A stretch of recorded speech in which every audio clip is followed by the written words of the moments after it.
Hello everyone, welcome to the IAS Mentor Ancient History series. In Post-Mauryan Empire, in this video we will analyze social life during this time period. We are about to finish Post-Mauryan life. We have seen political history in detail, multiple videos came. Economic life also we have seen. Now social life we will see. In next video we will analyze religious life also, art and culture also, science and technology also, because all of them go together. That's why in next video we are going to finish a post-Mauryan period. Let us analyze what is the social life of this time period. This social life also, it is not an isolated one. You already know what was the nature of society, Indian society till Mauryan period. If you want to watch, for example, if you want to know about the post-Mauryan society, you should have background about society of India till now. You can watch only society of Mauryan, society of Mahajanapada, society of Vedic and Harappan period.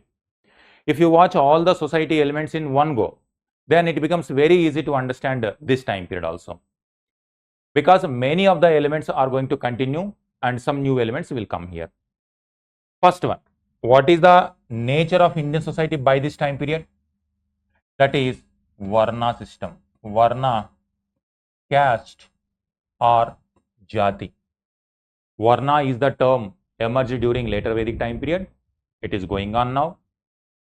Caste is generally the term used in modern time period. It was the term emerged from a Portuguese term called casta. From there, British converted into caste. But in ancient Sanskrit texts, this is the term. That's why you can also consider this time period as the period of rise of many jatis. That is how our origin goes to the modern day caste system. But before caste or jati, it is Varna system, that is the fundamental building block. But it is not very rigid one. If it is very rigid one, in the first place, these many jatis will not emerge. Only issue became, if you are born, if you are happen to born in a particular caste, then it became rigid.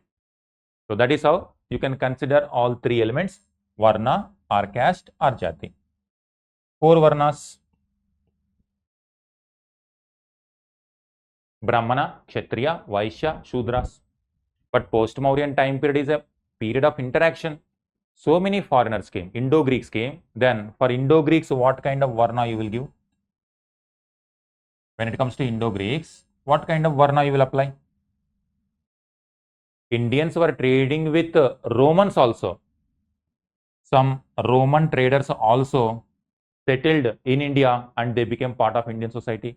What kind of Varna system you will give them? And many Central Asians like Shakas, Kushanas, they also came. Then what kind of Varna system you will give them? In addition to that, so many tribal people were integrated in the Indian society. How? Integrated means in the Indian society here, it means Brahmanical, Buddhism, Jainism related values or principles. Many tribal societies now accepted Bhagavatism or Buddhism, Jainism. Then what kind of Varna you will give? Do you see this? Even though it appears as if entire Indian society is rigidly divided into four Varnas, but that is not the case. Always it was open for integration of other elements as well. Only now this Varna came to be common parlance, but when this much interaction is happening, a new kind of, already it was going on since Mahajanapada time period, in later Vedic time period onwards, this interaction is very common. In Mahajanapada time period, this interaction increased, Mauryan time period increased, and in post-Mauryan time period, it increased further because it is a 500 years of period. Lot of interaction took place. That is where different type of jatis emerged. For understanding this purpose, you can visualize in this manner. Suppose Brahmana, Kshatriya, Vaishya, Shudra. To consider four Varnas.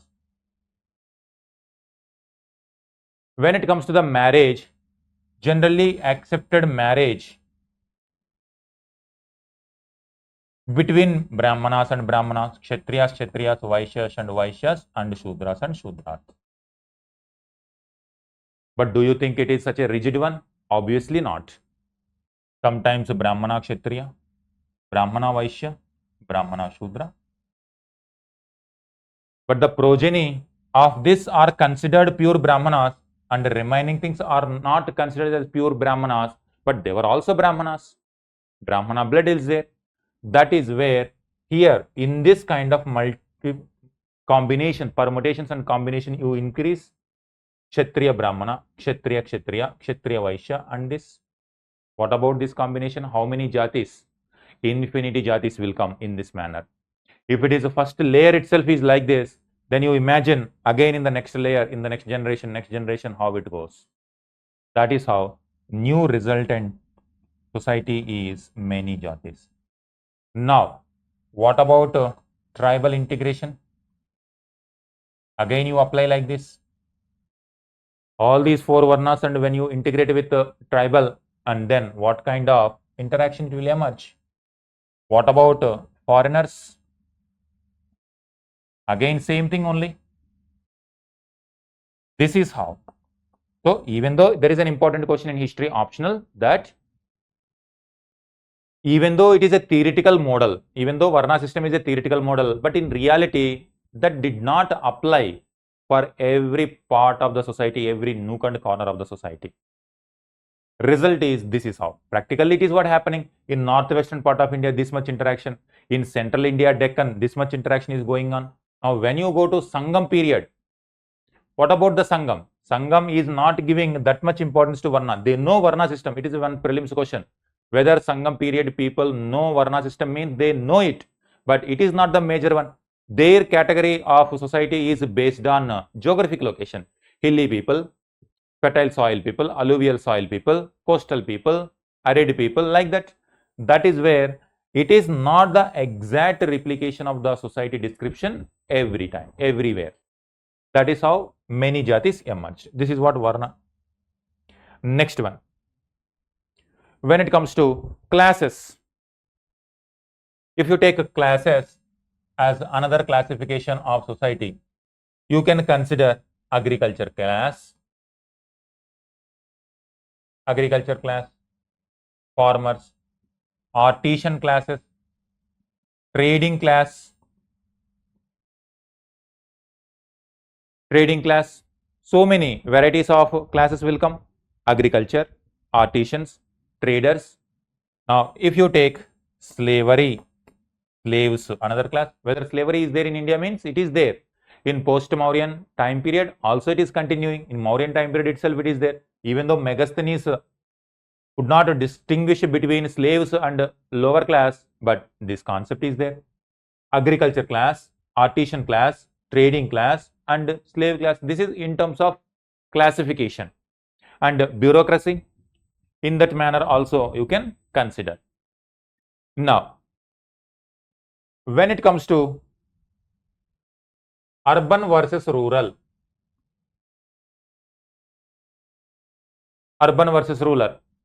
urban people and rural people. Urban means what? Multi-class. Upper class, lower class, labor will be there. When it comes to upper class, lower class, multiracial, from Central Asia, from West Asia, from Africa, from India, different places, multiracial, multi-class, multiracial, multi-religious, all sorts of people were there in urban areas.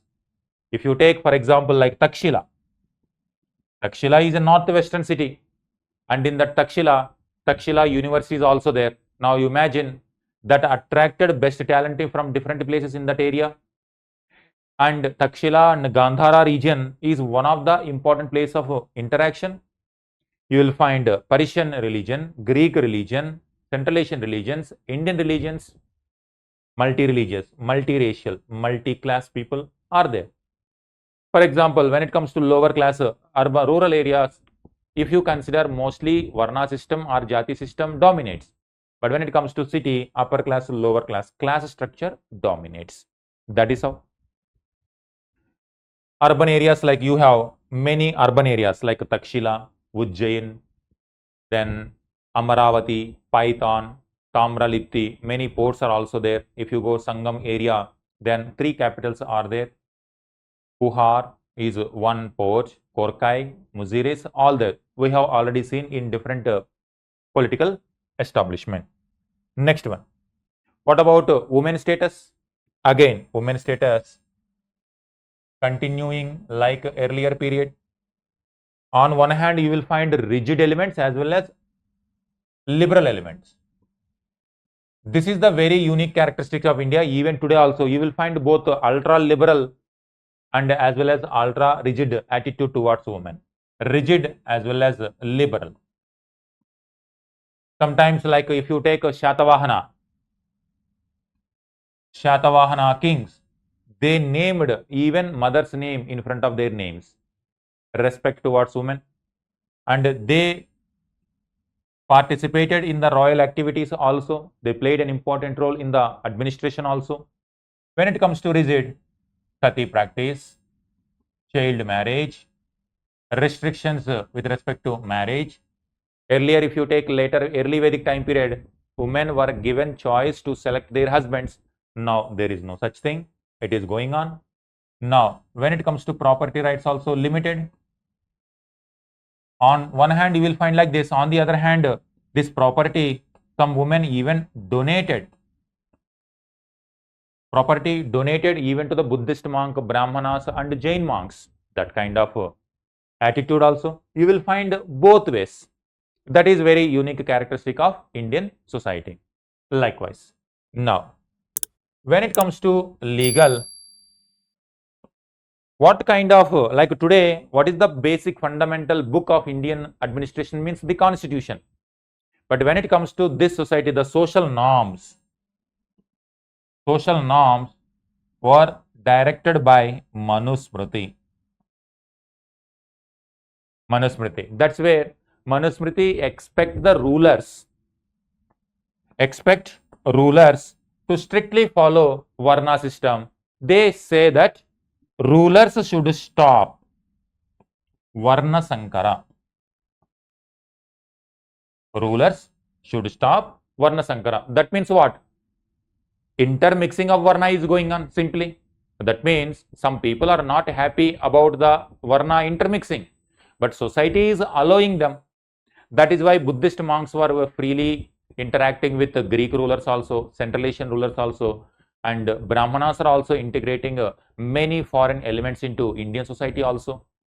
Many Greek religious elements also integrated with the Brahmanical theme and Buddhism theme.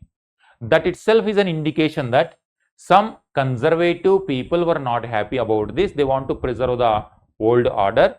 But naturally, the society, as society evolves, when more and more people interact through trading activities, through military activities, through various interactions, it is a very, very common process. That what happened in case of Indian society as well. When it comes to education, centers like Takshila, Ujjain,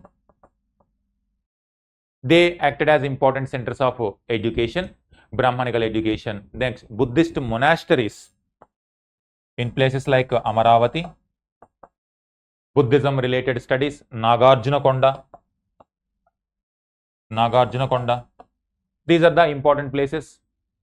That is how. And when you go to deep south, when Sangam capitals also played an important role in giving the education, but mostly Takshila, Ujjain, Nagarjunakonda are important centers of education of this time period. That is how. This kind of. Now, when it comes to patriarchy, if you take a family, in family patriarchy, this system will continue. Eldest male member is going to lead the family. And even in terms of succession also, if there is a ruler died, and after the ruler, who will become the next ruler means the eldest son becomes the next ruler. In this manner, the eldest family member, patriarchal society, is going to dominate. That is the unique characteristic, and even today also that is going on. That is how different. So overall, if you take liberal elements on one hand,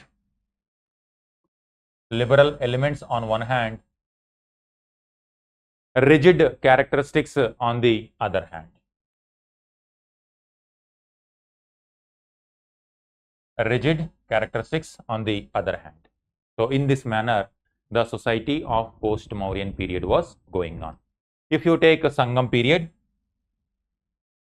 rather than Varna system, they were giving importance to geography, ecological zones. Based on that, they classified, and when it comes to women, also more liberal in comparison with the traditional Varna order. So this is where, when it comes to Brahmanical orthodox society, it becomes rigid, because the existing norms are gradually becoming more and more strict towards women, towards Shudras, towards untouchables. That is the next element, untouchability. Another practice that is going on called Chandalas. A new terms also emerged for the foreigners, different terminology, foreigners terms like Mleshchas and Yavanas. Initially, Yavanas were the term referred to Indo-Greeks. Later, it was referred to all sorts of the people.